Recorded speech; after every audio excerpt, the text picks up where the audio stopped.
Hi Guy, welcome to the AMIGArama podcast. I'm your host Lorfarius, and for this week we will be taking a look at the Prince of Persia. But as always, before we jump into that, there is some news that I wanted to cover. First up, I spent a long time last weekend, over the 7th and 8th of July, watching and listening to the AMIGAthon. Now, this was a massive charity event, which was basically 24 hours of Amiga games with the host of the Amigos podcast, or their website, which is everythingamiga.com. And in the end, they managed to raise over $2,740, $48 it came to. I mean, that's that for a charity event, especially for the Amiga, for such an old machine. That was really, really impressive.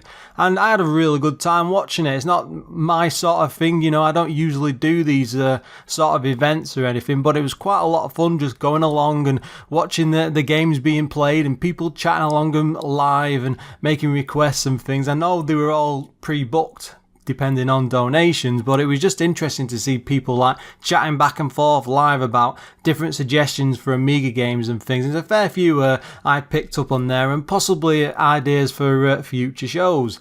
Now, one of the things I do want to mention is specifically about last week's episode. I mean, a couple of people did notice it on Facebook and Twitter and stuff, but the audio was a bit off for the show, I'm afraid. Now, I had massive problems with it running right up towards the when I was publishing the show. I mean, I'm running these on a weekly basis, and 90% of the time I usually get by without any problems, but I did have some with this, I'm afraid, and I know the audio was a bit off, and full apologies for that. I was really gutted by it. I tried to boost it the best I could, but I think it was still listenable by the end. A few people, like I say, didn't seem to mind it and thought it was okay. One or two people were just like, oh no, it's not as good as it usually is. Well, I did feel really guilty about it, and in response I've gone and bought myself a proper decent like studio mic, which is winging its way to me. Now I'm not going to be set up for this properly for a week or two, because I also want to learn how to use it and stuff. And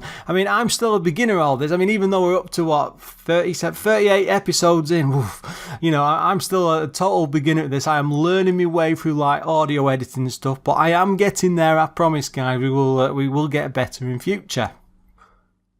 One thing that has come to my attention, especially in the last week, was a book on Amazon called The Ultimate Guide to Amiga PD Games.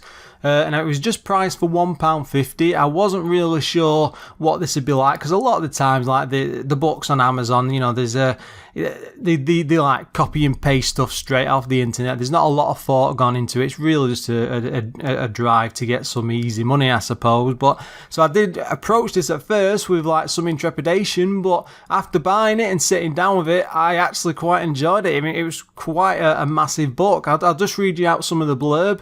Contained within the pages of this book are 200 mini-reviews of arcade-perfect conversions, high-quality point-and-click adventures, classic beat-em-ups, adrenaline-pumping shooters, and charming 2D platform games. The book also contains 2 exclusive interviews with Amiga shareware programmers, David Cruikshank and Michael Welch, the talent behind shareware classics such as Alien Fish Finger and Scorched Tanks. Now, I read this over a couple of days, and I thought it was an absolutely fantastic book. There was loads and loads of games. I mean, they did absolutely loads of them, and probably some of the best ones were like I can't even remember the name of it, but it was like a World War I flying fighting games, and a lot of like 2-player style games like that. A lot of interesting stuff in there, but it's a really good book. I recommend that you pick it up. I will stick a link, as always, in the show notes.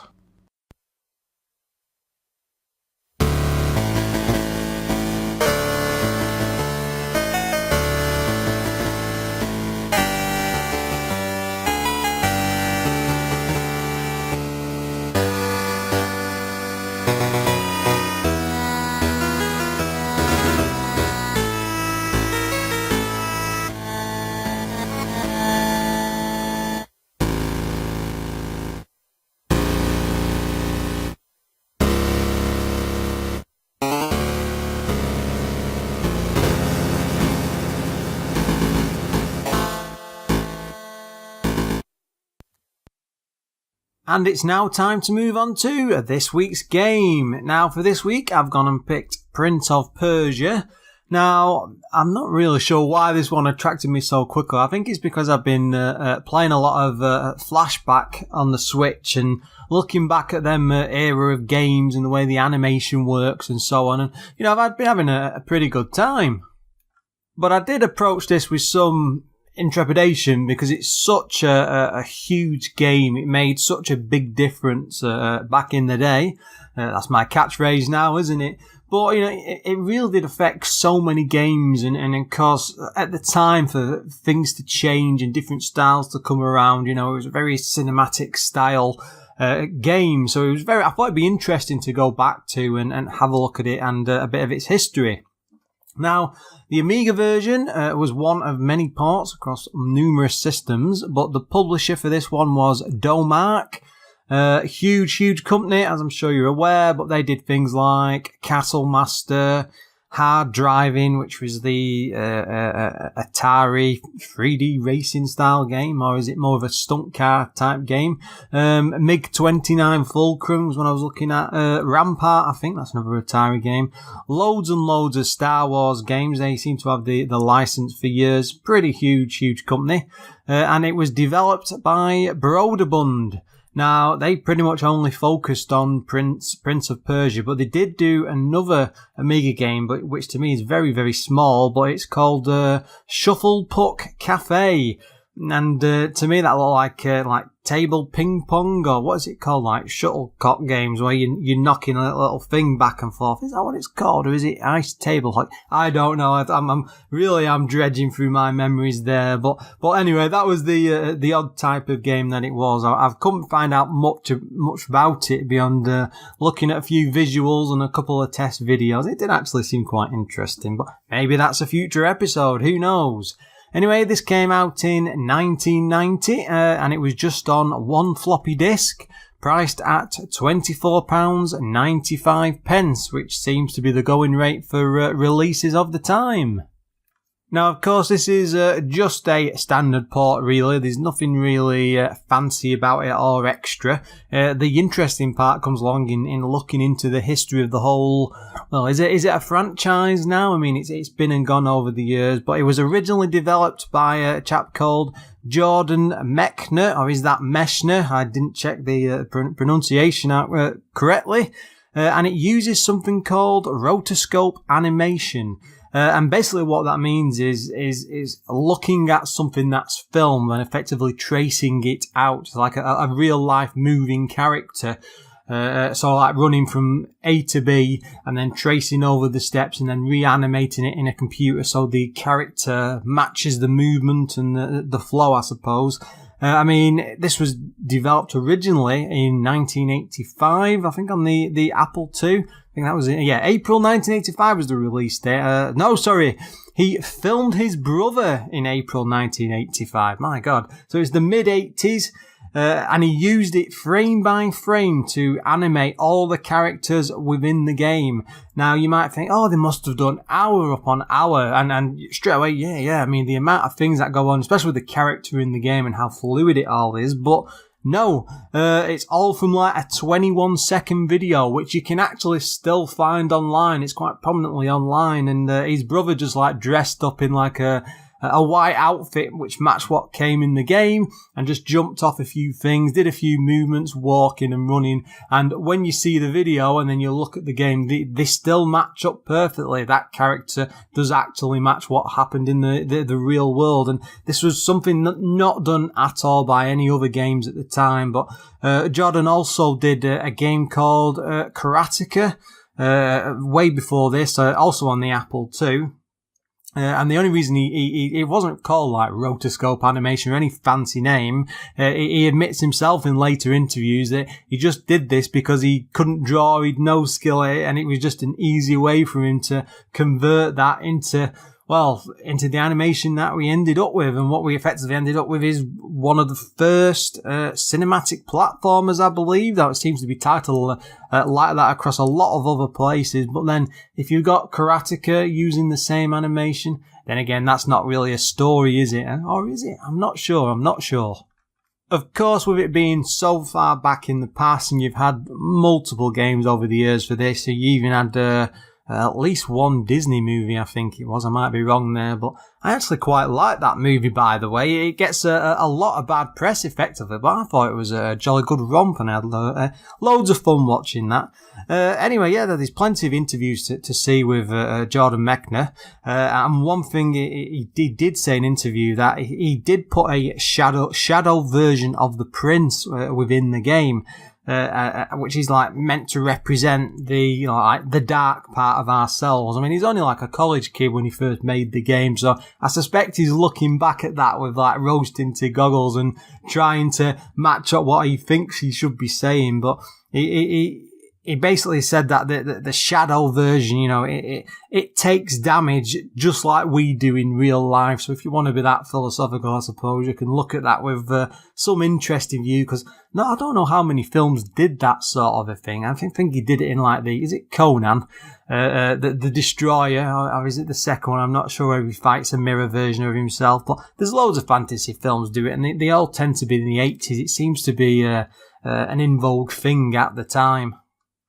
He also said in an interview that the main character, the Prince, was, he's a very acrobatic character, the way he jumps, the way he moves, and he explores the levels, but that was all inspired by Raiders of the Lost Ark, and in particular that bit at the beginning with like Indy running down the mast tunnel and avoiding all the traps down the corridor and a boulder rolling behind him. There's nothing like that, like boulders and stuff, but there's things like lots of traps in the game and stuff. So it's very much an Indy inspired game, and it's so interesting just to see how many games through the 80s and 90s and even up to this day are still inspired by the Indiana Jones films. I mean, they themselves like effectively rip off the old like Serial or the Republican what are they called? I can't remember them. That series of films are like decades and decades before the 80s. So it's just great to see that something like that has just such a lasting long effect, and this in turn has done exactly the same thing with games.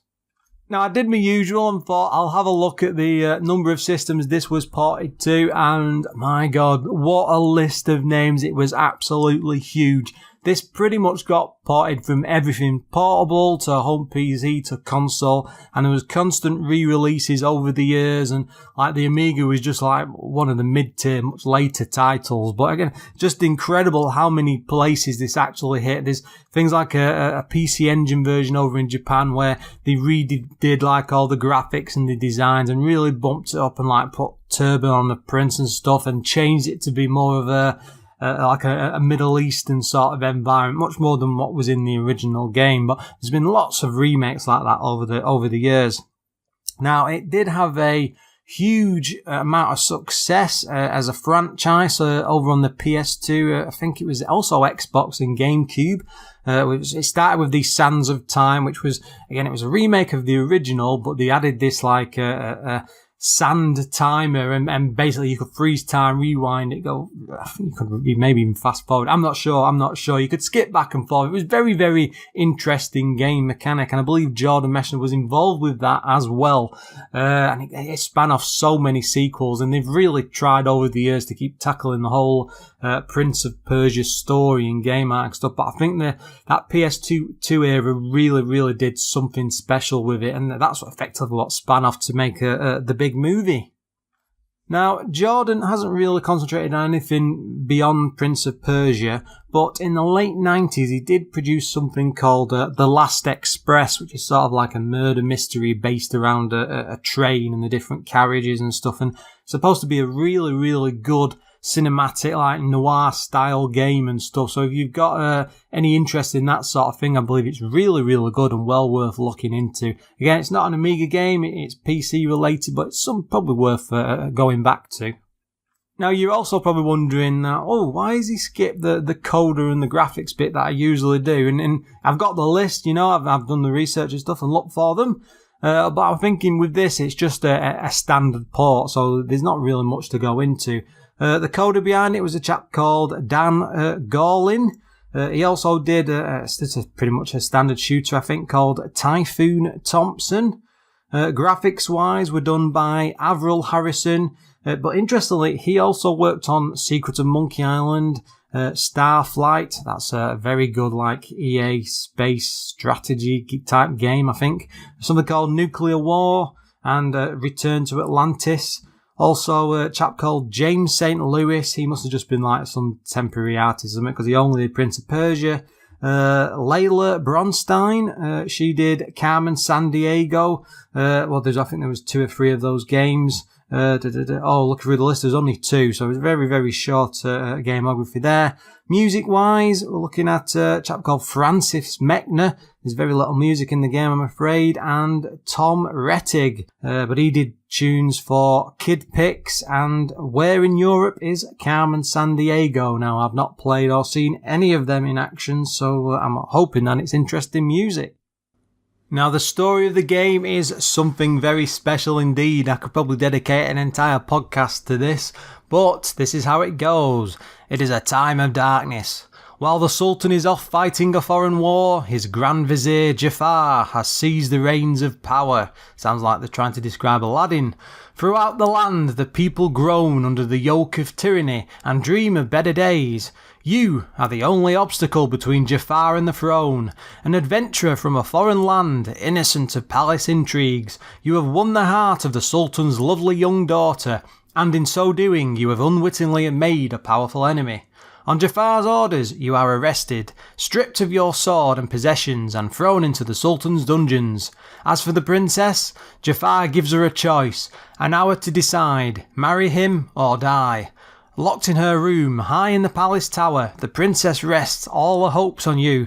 For when the last sands drain from the hourglass, her choice can bring only a throne for the Grand Vizier, a new reign of terror for his long-suffering subjects, and death for the brave youth who might have been the Prince of Persia. That's always better in my head as a much deeper voice than what I can manage. But what a great story, it really does draw you in. And when you look at the original manual, it's all printed in the style of like scrolls and coloured that way on ancient paper and stuff. And it's really, really impressive what they've done. There's nothing else in the box beyond that, which is a bit of a shame. But it's a great starter, especially for a game like this. Now, as the story said, you pretty much start off in a dungeon. You get thrown in there straight away. There's a big iron portcullis, whatever, drops down behind you. And pretty much this dungeon is the entire game. And what pretty much every level consists of is these big grey and blue blocks, floor, spike traps, torches in the background. It's all underground and in a dungeon style environment. You got things like gates blocking the way.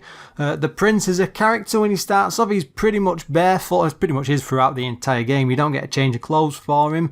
Nice blonde hair and a white tunic outfit. Remember what I said before about his brother's video.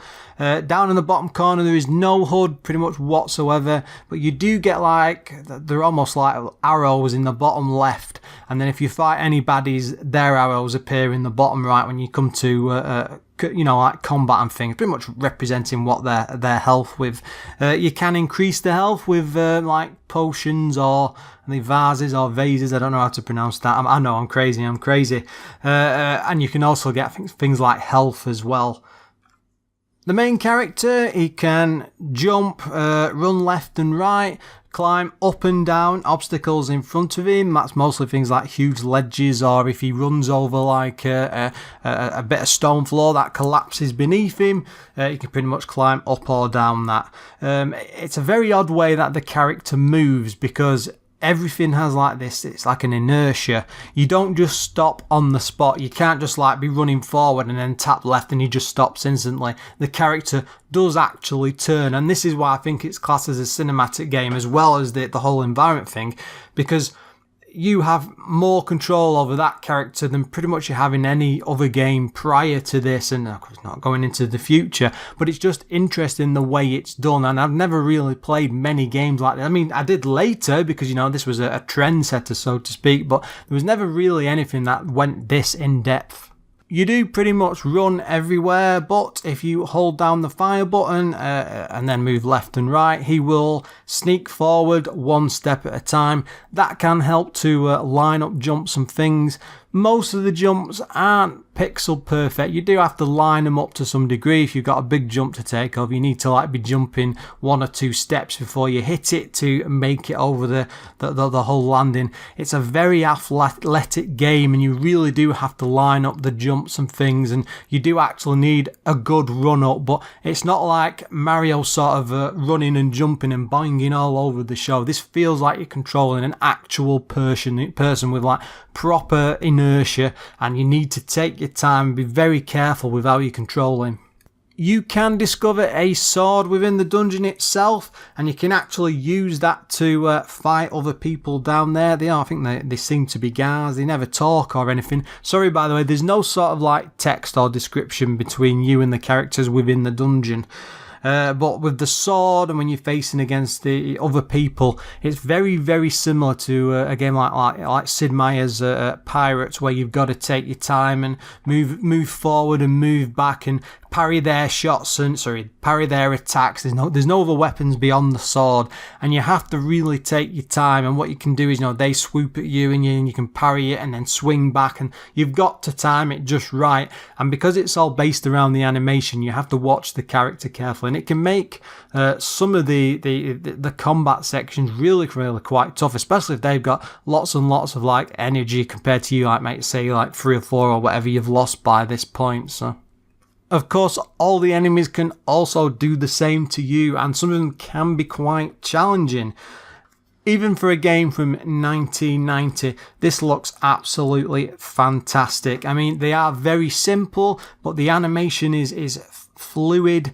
It really does feel like you're in the Aladdin movie. That sort of Middle Eastern feel is there in droves, and it really does well at setting an atmosphere.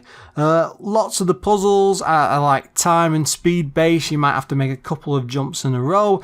None of it really it doesn't feel unfair, but you really do have to be quick on occasion, and a lot of it is skill based. You really have to time your way through things, and it's whether or not you can get on with the controls enough that you don't fall over and fail at the puzzles completely.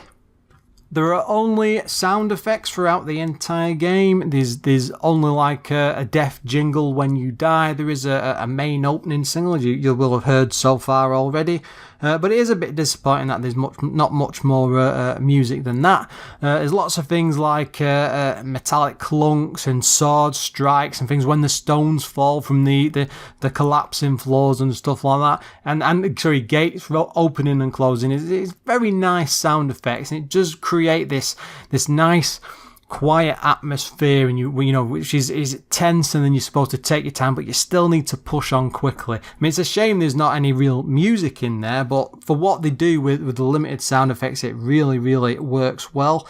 Now, the main game is divided into 4 different levels of the dungeon. Basically, to get to the end of a level, you basically just go through a big gate, you appear in the next section, and if you die again, you'll start at the beginning of that section. Nice and simple. You can't go back and forth between each section.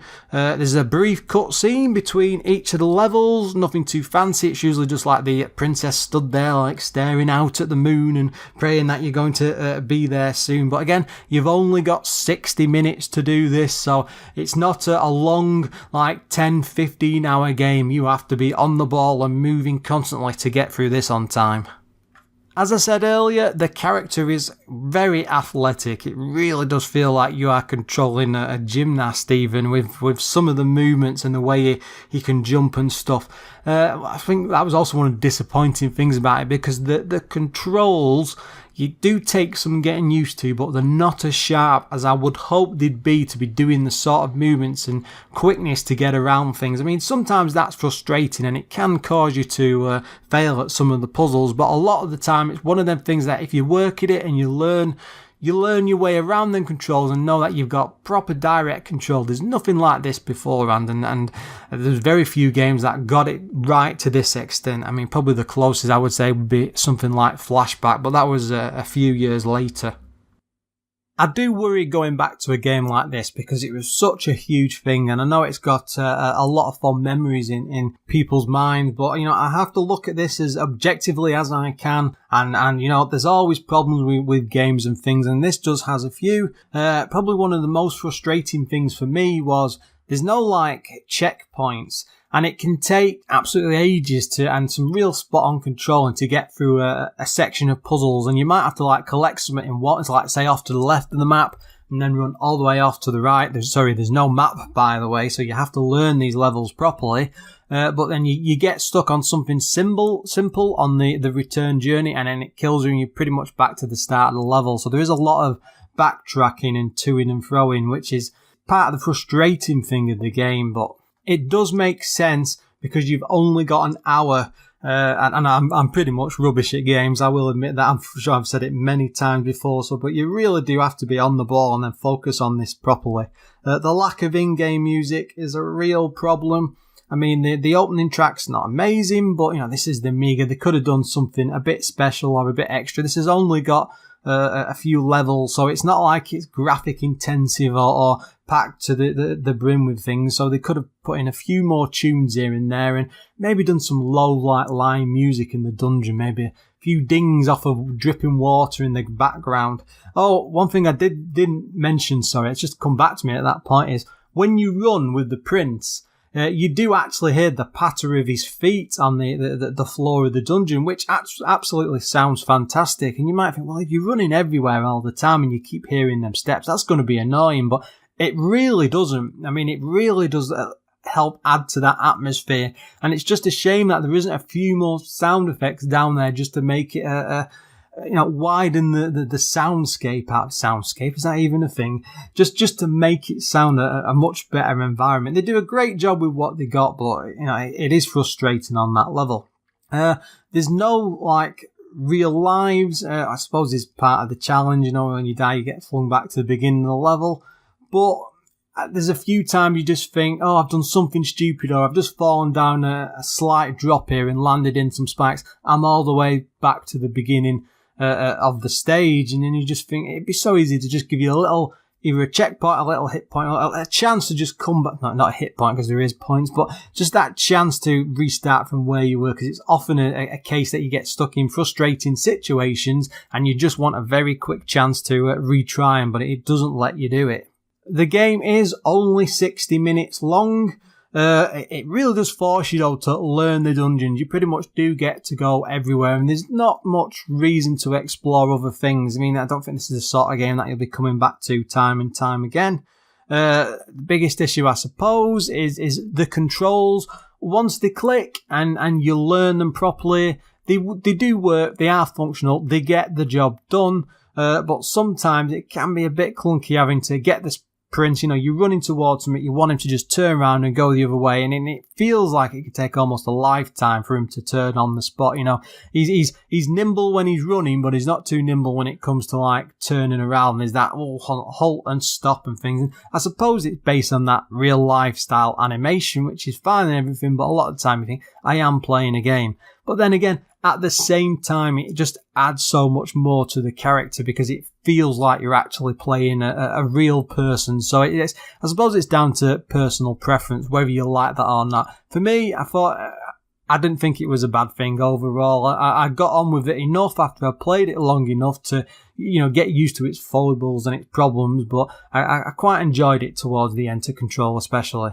Having a look at the magazine reviews at the time, they're quite good on this. The One gave it 93%, CVG 90%, Amiga Format 88%, Amiga Action, who usually have quite low scores to games like this, actually gave it 87%, CU Amiga 87% as well, and then Amiga Power 5 out of 5. They must have been trying a new review system at the point, but how frustrating, because I prefer percentages. But yeah, generally all around they gave it quite good reviews.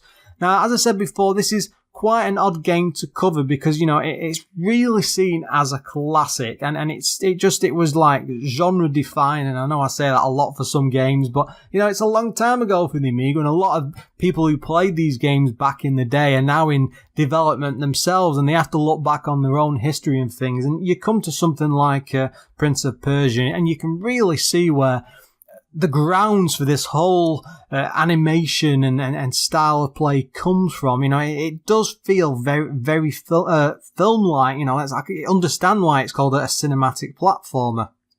You know, the controls and the motions of it all, they can be a bit clunky. But again, once you get used to it, once it clicks with you, it's not a problem. You can get past it, and it's enjoyable enough, and there's enough of greatness going on with the game that it really does become a proper adventure that you're going through.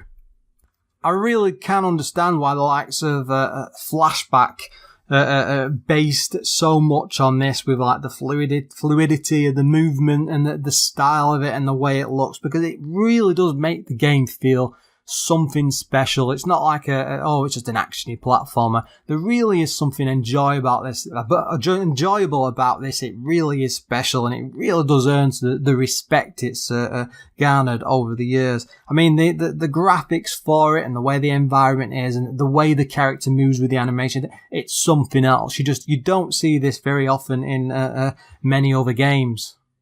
Now, sadly, there's not much to do after you've finished the games. It can take a while to get through and like learn the dungeons and stuff. And a lot of times, you know, you are quite pressed for that 60 minutes. And once you've learned the game, you're not really going to have a reason to come back. But the fact that you can master this game, you can take your time with it, you can explore things and the layouts properly, it feels special even with all these problems. And straight away you can understand why there's such a good game beneath all this. I mean, later on, personally, I prefer the likes of Flashback, but you've got to remember Flashback came much, much later. I think it fixes a lot of the problems with the animation style and the speed and the quickness, but at the same time, that's slow and clunky enough that it reminds you of what it was inspired by.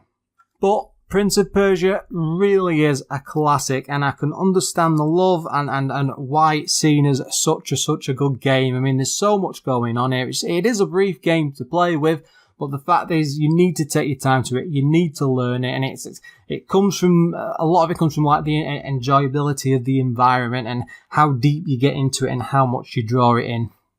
So yeah, go give it a go. It's still a really good game, no matter what version you play of it. I think probably the one of the worst ones is like the Game Boy or something, but there's plenty of decent editions out there. So even if you don't have an Amiga, I'd recommend you go and track this one down and go and have a playthrough and see what you think.